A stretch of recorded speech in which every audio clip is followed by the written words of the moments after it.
Nagbibigay ba ng respeto ang ngayong henerasyon sa isa't isa? Ngayon, ipapakita ko sa inyo kung ano ang katotohanan.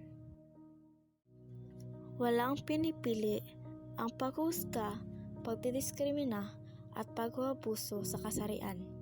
Pwedeng-pwede itong mangyari sa babae, lalaki at LGBT.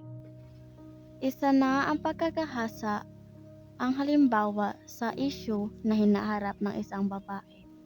Dahil sila ay pinakilalang isang mahina at maliliit lamang. Ang pag-aabuso din ay isang halimbawa na hinaharap ng ating mga kababaihan ngayon. Ang lalaki ay pwede din makaranas ng diskriminasyon. Sa ganitong sitwasyon, hinuhusgahan na ng mga tao ang lalaki dahil siya ay nananakit ng babae. Ito ay halimbawa ng paghuhusga.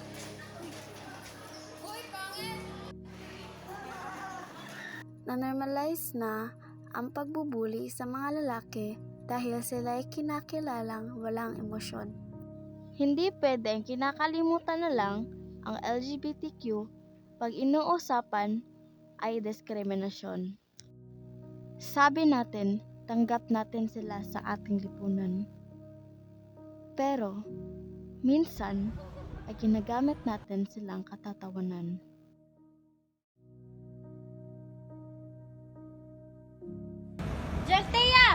Sa mga ganitong sitwasyon, ay minsan pa hindi tayo tanggap ng ating mga magulang.